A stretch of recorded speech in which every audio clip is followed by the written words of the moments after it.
Welcome, everybody. So glad that you're here. My name is Ms. Laura White. I'm a professor here at John Paul II Junior College. And today, Dr. Michael Odell will be presenting for us. Dr. Odell is a professor of STEM education and holds the endowed Bruce Chair in Education. Dr. Odell co-founded the UT Tyler University Academy Charter Schools, which also serve as laboratory schools for the School of Education located at the UT Tyler main campus. He also established the Ingenuity Center, one of 7 designated STEM centers in Texas. Dr. Odell has been instrumental in growing the research enterprise at UT Tyler and in the College of Education. In addition to his faculty appointment, Dr. Odell has held several administrative positions at UT Tyler, including the director of the School of Education and the vice president for sponsored research. Dr. Odell has published numerous articles, books, chapters, proceedings, and technical reports. He has won over $60 million in grants, contracts, royalties, and development. So with that, I will hand it over to you, Dr. Odell.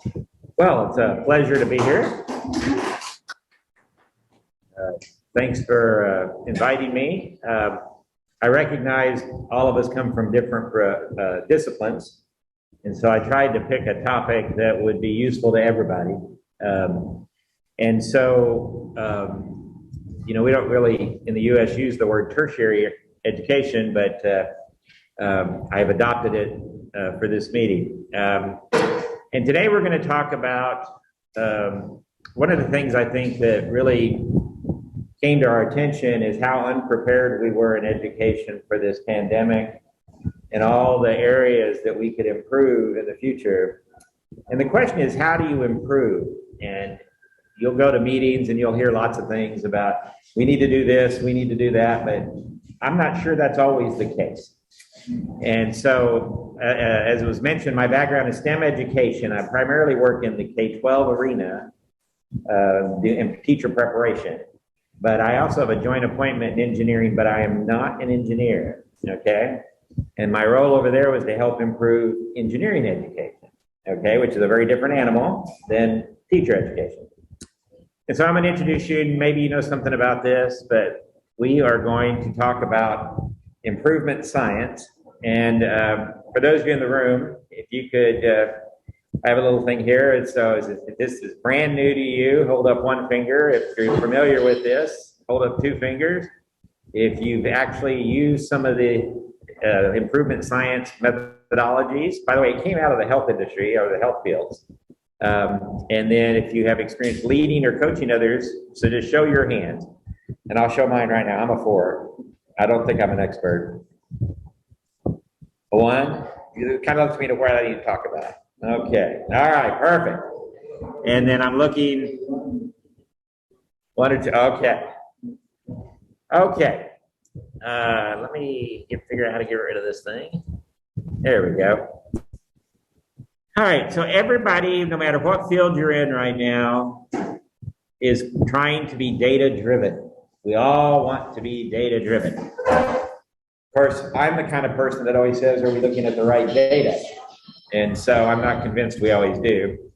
But typically in the traditional research area or discovery research, our audiences tend to be the scientific community, maybe policymakers, decision makers. The purpose of that research and that data is new knowledge, whether we don't care if it's useful or not, right? NASA and some of those guys do a lot of research in areas you go, we're never going to need that. And then, of course, 20 years down the road, you go, oh, wow, we could use this for that. So, you never know. How you measure using the data, there's all sorts of mechanisms, and often the data collection is very complex. Then there's accountability, and all of us in tertiary education are held accountable by some agency, a board of directors, a board of regents, somebody is holding us accountable. And in the K-12 arena too, we're also held accountable by the parents, students, taxpayers. Much of the data we collect is there for basis of choice or reassurance that we're doing a good job, or the data is there to show that we need to change something. Unfortunately, the data we use for accountability is very limited, and often we only look at very finite, discrete sets of data. And many times, because we're so dependent on that data, we miss real causes for what's causing us problems. I'll give you an example from a high school that I worked with. They used test scores, the standardized test for the state of Texas. I'm sure you have something similar. And the math scores were always underperforming. And the data they looked at was just the test score.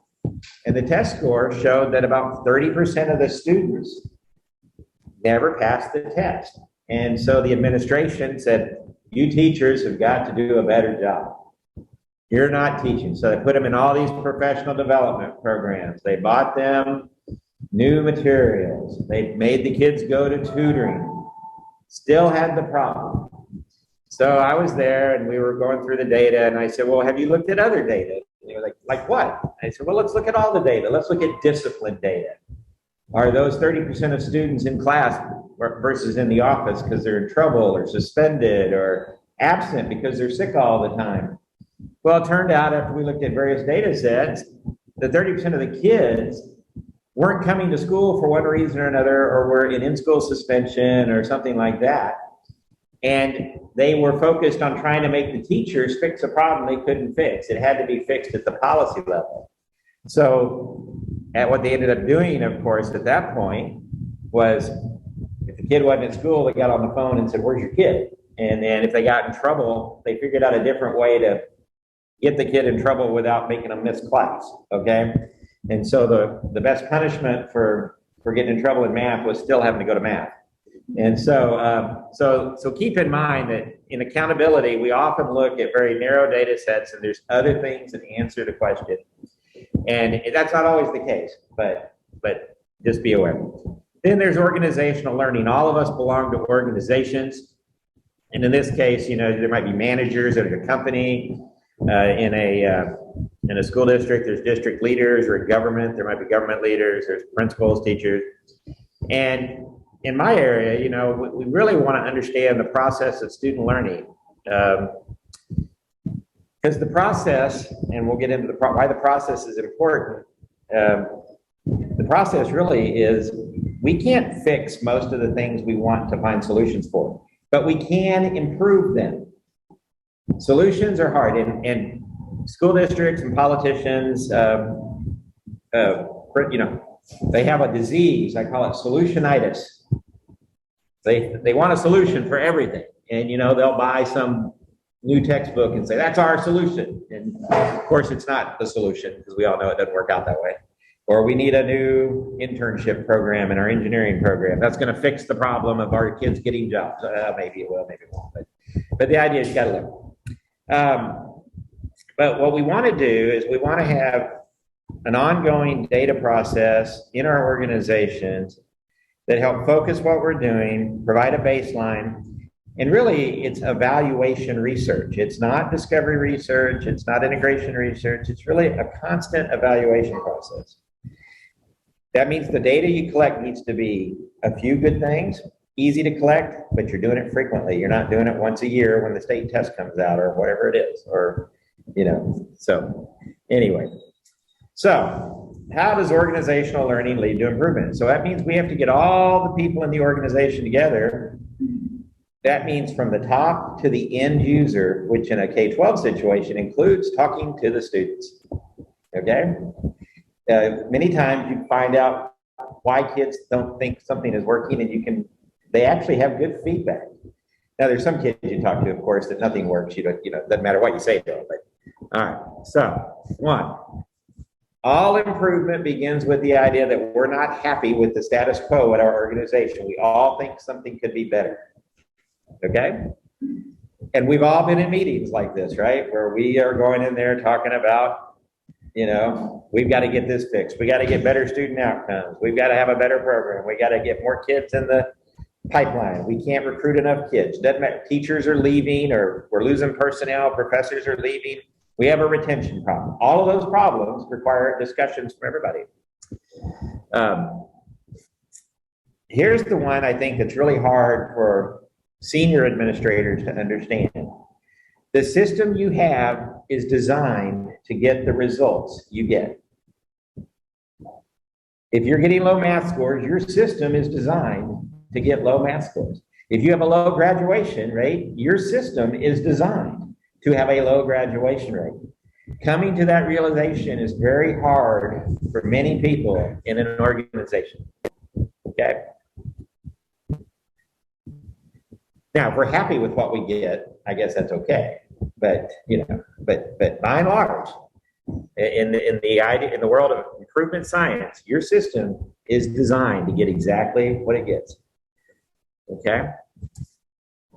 All improvement requires change, but not every change is an improvement. And we've all lived through the changes that administration passes down to us. I'm a former administrator. I'm guilty as well. I'm just saying it, okay? But that doesn't mean things got better. And so those are sort of the big ideas.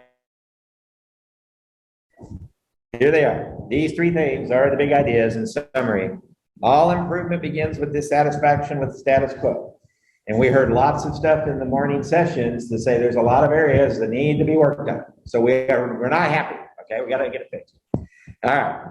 And we also know, or if we can all agree, that every system is that the system we're all using, whatever system you're in the US, in Belize, it's designed to get those results.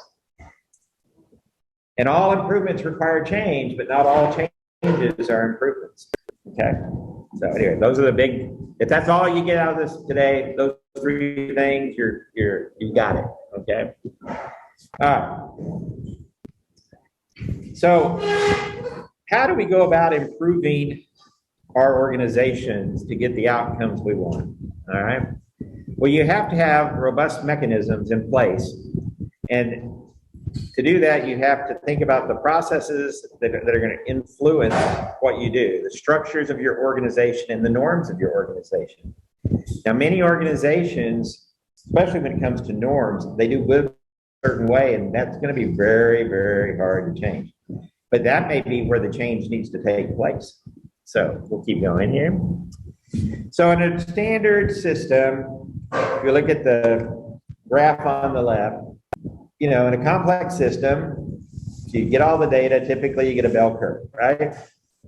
Well, in an education system, that's not good because we can't fail that many students, right? You can't fail all the students to the left of the 50 percentile. That would be bad, okay? What we really want to do is change our bell curve to a skewed curve that you see on the right, where more people are performing at a higher level. Does that make sense? So if it's graduation rate, you don't want the mean on the left, you want the mean on the right, okay? People passing the professional engineering exam, you don't want the mean on the left, you want the mean on the right, okay? And so how do you get there is the question. And so, basically, this is the research model that is used. You come up with a name and you come up with your theory of change and you try to make that explicit with your population. And you say, what changes might we make and why? And you sit down and there are these numerous tools that you can use. There's a thing called a fishbone diagram. There's Pareto charts. And much of this work comes out of the Carnegie Institute in New York, now at Michigan, University of Michigan. So you think about the changes you might make and why, and then how do you know if a change works? And then whenever you institute a change, typically you go through what's called a 90-day PDSA, a plan, do, study, and act cycle. So you plan, you try out what your improvement you think might be an improvement, you study it, and then act, and act might mean, boy, that was a mistake, okay? But if it was something you liked and kept, or you saw some improvement, then you would adopt it, and then you plan the next 90-day cycle, and this goes on every year. Now in K-12, that means we're doing a cycle in the fall semester, we're doing a cycle in the spring semester, even though it's a little more than 90 days, and then we have a short session in the summer where mainly administrators and people that are on 12-month contracts kind of do a cycle to evaluate how things are going. And you just do this until you reach the performance level you want. So for example, I'll use an example of one of my doctoral students. They're looking at teacher retention. They lose about 20% of their teachers a year in a very large school district. And with COVID, it's gotten worse. So they sat down and they said, what's the first thing we should do to keep our teachers here? Well, everybody said, logically, if we give them more money, they will stay. Did you know what happened? Didn't change a thing, okay? It wasn't the money. So they implemented this improvement science. They sat down with their teachers and talked to them about, why are you leaving? And also other teachers, why are you looking if you're thinking about it? It all came down to work environment. And typically, it came down to their relationship with their principal. The principal doesn't support us, or the principal does support us. That was more important than money. Now, they were happy to take the money, don't get me wrong, okay? But the district has come up with a new plan, and this next fall, they're going to look at a different structure of how to address teacher retention. And so, we always like to throw money at things if we have it, but that's not always the answer. Okay? So there's sort of these 6 core principles that you go through if you look up here.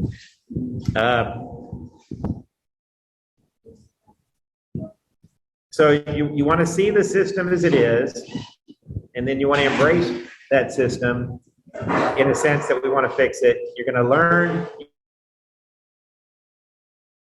is a form of disciplined inquiry. And then you have to say who needs to be at the table. And so you organize networks. And then the top picture is you want to make sure you are problem focused and user centered when you start doing this. And the key, and I have some great articles, is you have to look at why you have variability in performance in whatever it is. And if you can get a better understanding of the variability, and there are statistical tools that help you do that as well as qualitative tools, you can actually improvements in the system.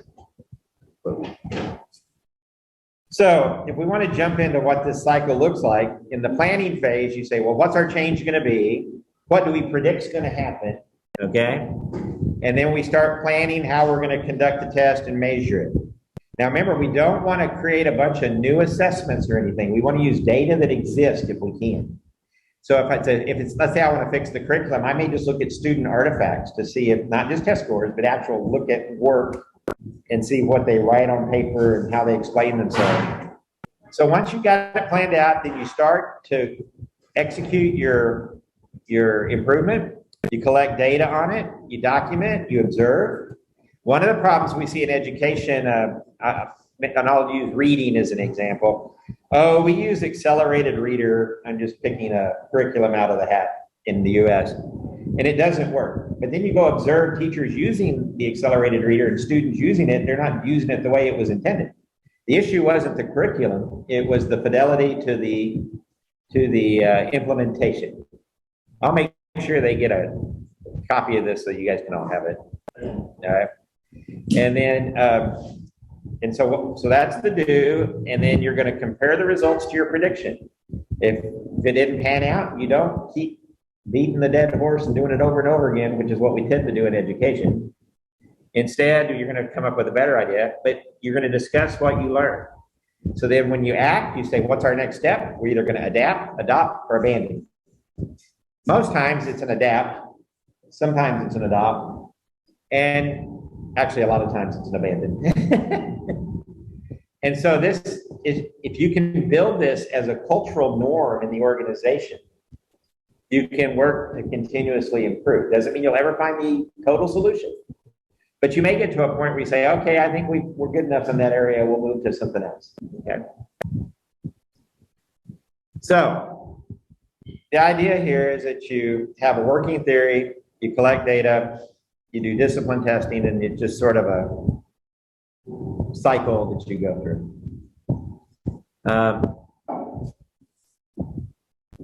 These are not going to be your state assessments. You're going to look at practical measures. So if you're whatever it is trying to fix in your system, you're going to try to make sure that the data you use, that you collect, is used within the daily work life of the teacher or the engineer or the student. You're going to do things that's pretty much out there or easy to get, okay? They are also practical in that they reflect practice. Practical measures are used to identify improvement targets, and what we want to do is collect items that allow us to say, oh, trying to get a teacher in a 30-minute period, I'm making this up, to do 5 assessments is not working. We need to change that to 2 or whatever it is, okay? But the idea is we want to identify our targets so that we are always learning whether the changes we introduce are improvements or not. All right, so how much time do we have? I'm not sure when we started.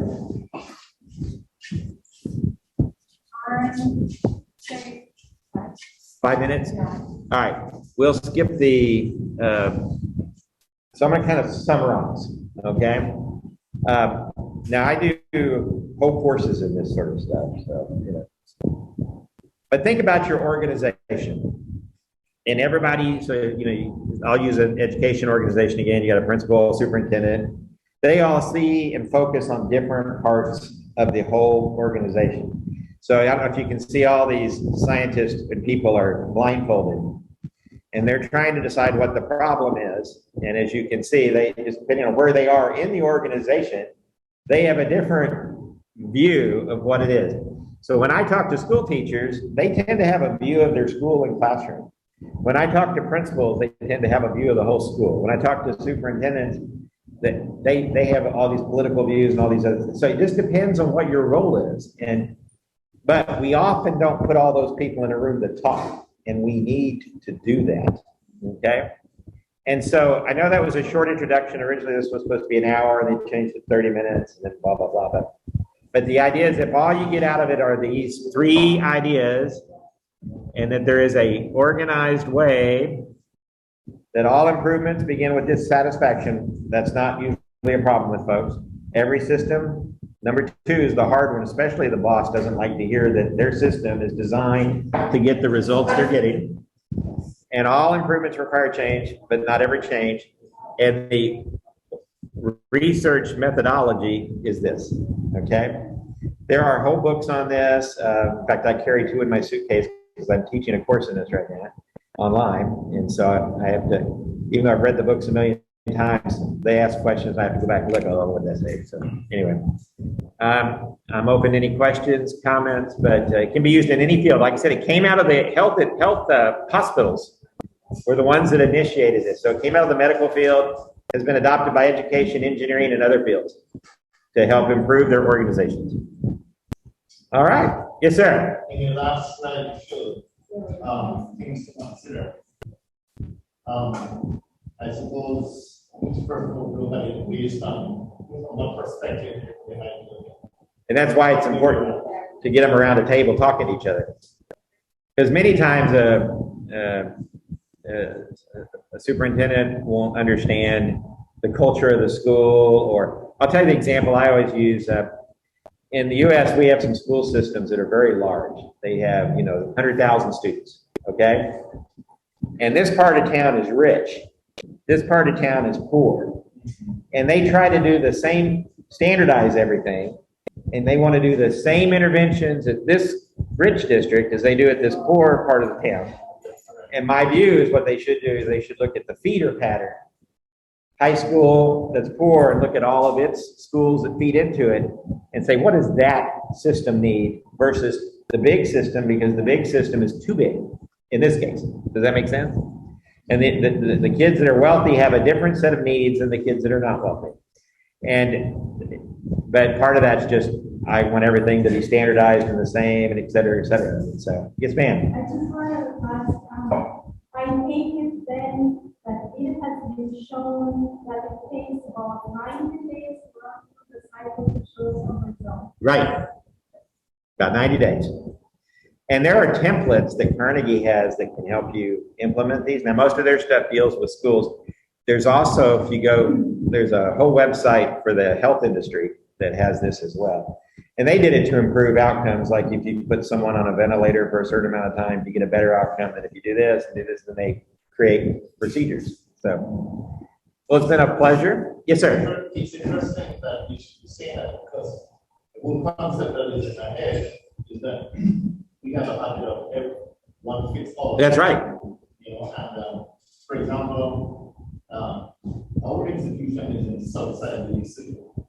And then there's one on the other side, one St. Catherine. And there are times when, you know, the whole understanding is, oh, well, it was not really so therefore it can be this one. And it doesn't always work that way. There's always a context, and sometimes we forget the context. And so like when I read best practices, I always say, they're promising practices. They're really not best practices because they're best practices for this audience, not necessarily that audience. That's correct.